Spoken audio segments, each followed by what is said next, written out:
I broke no contact with my awful family, thinking things might be different this time around, but it's been worse than ever and I have nowhere to go. I just need to vent about this because I am incredibly depressed and I feel so alone. I went no contact with my family when I first left for college at 18. It lasted 2 years and then it eventually went low contact because I felt guilty about not talking to them. My mom was extremely abusive. She would strangle us, punch us in our backs, etc. You know how it goes. She never physically abused us when our dad was around, but the verbal abuse was enough to make him consider leaving her.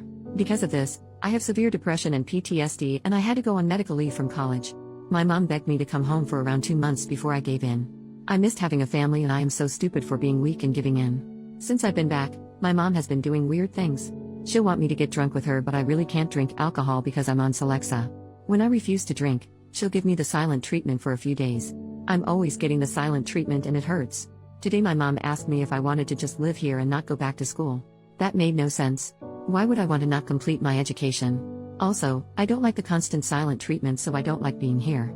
I told her that I'd rather go back to school, and she started yelling about how I can just go to the community college here. She started crying about how I didn't love her and my dad told her to stop being so dramatic. My sister came in and asked what happened. When my mom told her, she didn't say anything and just went on her laptop. For some context about my twin sister, she is beyond crazy. She once stalked a man for 6 months because the guy told him that she didn't know what she was talking about and should shut up.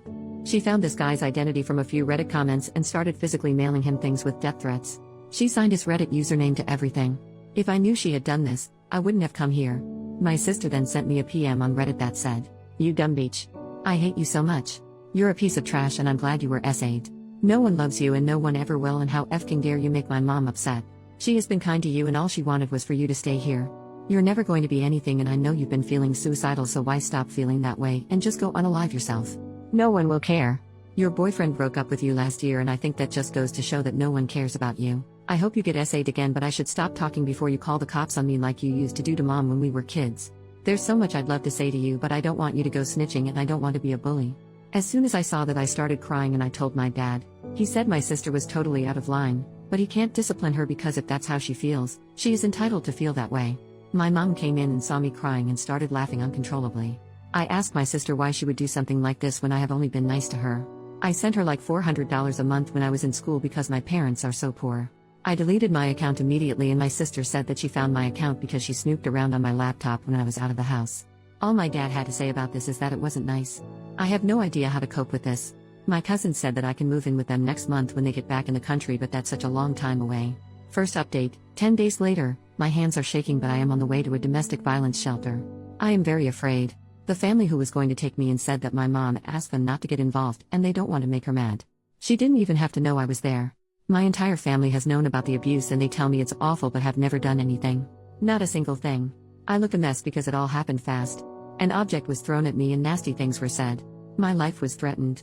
I didn't even have time to shower yet. I am at the emergency room getting my medicine. The shelter is paying for it. I'm afraid of getting judged because I actually rolled out of bed and look so awful. But I had to escape. The shelter only gives me 30 days, so at my job interview I think I'll be honest and tell them I really need the job because I'm in a shelter. It's at a cinema, so that would be nice. My friend and her parents live in my college town and said I could stay there. I just have to buy my ticket. Thanks for the encouragement and I hope things will be okay for me. Edit. My dad keeps sending me texts telling me to call him immediately. I am not going to do that. Final update. Wow, so it's been nearly 3 years since I posted on this forum, desperate for help. For some reason, these posts just popped into my head after all this time, and rereading them I just want to hug my former self because I had forgotten how bad things were. I also want to hug all of you for helping me. I wrote down the advice you gave me and I used it. I really did. I may be a little vague to continue to preserve my identity. So here goes the last update to this saga. And it's a happy one. The shelter that I stayed in was very nice and brand new. The staff told me how cramped the other one was, so I'm very lucky that I arrived when I did. After the first day, my nerves relaxed and I could just breathe. There were about 7 other women there and we each had our room with a nice bathroom. I was the youngest there and the other women gave me advice about life and they even did my makeup for interviews. We each took turns cooking, per the rules, and we developed a nice bond. The staff was so amazing and they also talked to me about life. I felt so safe at this place because of the security. Oh, I almost forgot. A church group came to give quilts they had made for us and I still have mine. Sometimes I snuggle with it and think of how far I've come. I love that quilt and I wash it very carefully. We also had group and individual therapy which really helped. I know every shelter experience isn't like this, but please don't be afraid to just leave when things get bad. Family abuse counts as domestic violence. I was able to find a job that paid more than the movie theater offered, and I told them that I didn't plan on going back to school in the future. Yes, it was a lie, but there was no way I could afford rent by working at a movie theater. I decided to look for my own place instead of just staying with a friend that offered because I needed stability, and if things got bad, I didn't really have a support net and would have to start over. I had no reason to think things would go bad, but after leaving such a bad situation, I guess nothing felt secure for me anymore. I rented a room and my roommate was never home because he was a truck driver. I didn't feel very comfortable staying with an older man I didn't know, but I had very few options. He was very nice, and because our schedules never aligned, we left each other goodbye notes since we couldn't do it in person. I still have his note. I did go back to school the next semester when my medical leave was over, but not at my original school. I felt like I needed a fresh start, and my family knew about the old school anyway, so I applied to different schools. I got into a great school. I told my story, of everything I had survived, in the essay. When my sister told me that I wasn't going to be anything, she was wrong. And I think she knew she was wrong in her assessment of me. I graduated this year and I have stability that I've never known before. Although I'm a few years older than I wanted to be when I graduated, I realized that sort of thing doesn't even matter, and the medical leave was beneficial. I just got engaged to a lovely man with a lovely family. They always tell me they're my family, and I'm so close with my future mother-in-law. It still feels weird. I had food poisoning for the first time a few days ago, and my fiancé left the house at 2 a.m. to get Pedialyte just to make sure I was hydrated.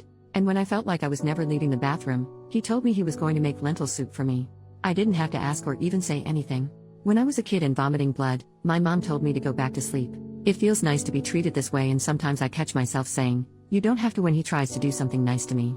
Anyway, he has 6 siblings and they're like the siblings I never had. I learned to value myself and put myself first. I wasn't loved as a child, and so I do things for myself that I didn't get. No one made me feel special, so I do it myself. I make it a point to buy flowers for myself weekly. A therapist recommended this to me, and it makes a difference. No one cared that I was sick as a child, so I make sure that I rest and relax without disruptions when I'm sick. No one valued my personal time or space, so I have days where I don't even answer my phone and just spend time with myself. Things like that. Thanks again to everyone. When I made that last update, I was crying and I really didn't think I was going to be okay. I was headed to a shelter with a 30-day stay, and I thought there was no way anything beneficial could happen in 30 days. I was very depressed and hopeless, and I had no idea things would have gone in such a positive direction. I'm so beyond thankful.